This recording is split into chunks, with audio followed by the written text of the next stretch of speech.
1075 The Game Podcasting is sponsored by Modern Exterminating, a family-oriented company. Professional, honest, and dependable pest control solutions. We're your one-stop shop for all pests. Kendall Briles officially is South Carolina's new offensive coordinator.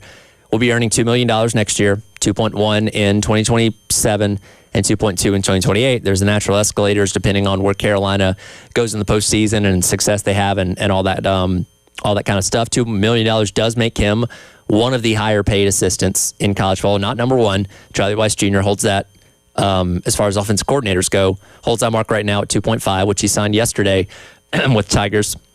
But Kendall Briles is up there and very close to the top in terms of the top earning offensive coordinators in the sport.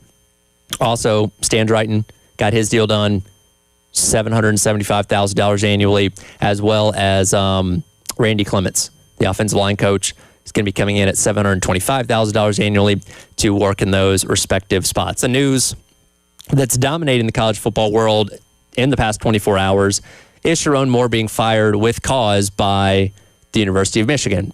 And as I said at the end of last hour, there are certain news things that break, particularly in the sports world for us doing this job, where you kind of remember what you were doing and where you're at when the news came down. And same thing yesterday with how just shocking it was. And I know the rumor had been floating around out there about potentially having an affair with somebody on the Michigan staff.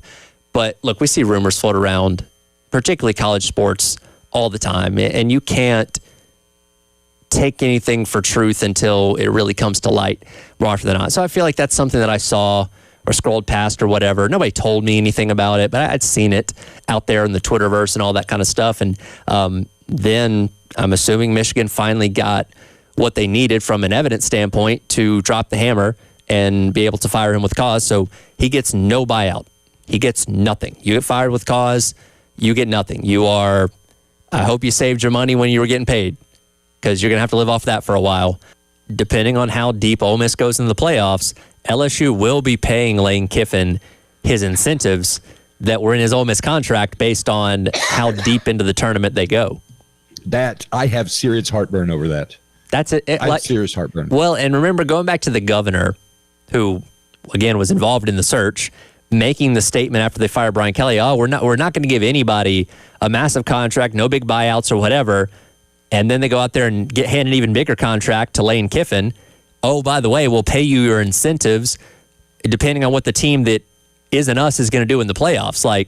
They found the money somewhere. Brandson Cisse has officially declared for the NFL draft. That first being reported by Pete Thamel within the hour, as he has received first-round draft grades, which I don't think would surprise a lot of people, and obviously wants to take the opportunity to go and get his career started at the next level. So Brandson Cisse will not be returning to South Carolina coming up next year, and he's somebody that when he came in here out of NC State, we're very excited for, right? You had lost so much talent on defense, but he's a guy with proven production at a powerful school that could do so many different things. Again, he could be a corner, he could be a slot guy, or a nickel corner against the slot, and he did all those things very, very well. And when you look at some of his numbers from the year, and I'm just look at this, Pro Football Focus, they do the best job of breaking things down individually. He was the team's highest graded run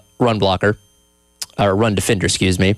And as far as his game log goes of coverage, really only had one bad game. That was against Texas A&M, surrendered 138 yards in that game. But other than that, kept most of the opponents in check for the most part. And, Carolina is continuing to be a place that churns out these high-level NFL defensive backs, safeties, corners, and all that kind of stuff. And Brandson Cisse looks like it's going to be the latest addition to that with him, declaring for the NFL draft a little bit earlier on today. Now we obviously wait the decision of the Lenore Sellers, Nick Harbor, guys like that who also have the option to go pro or to ultimately return. I start kind of piecing together things about next year's team. And that's kind of what this next step is, right? Now that you've hired the coordinator, hired two of the offensive assistants, now it's about, okay, what comes next? And a big part of what comes next is learning the future of some of your key contributors on this team.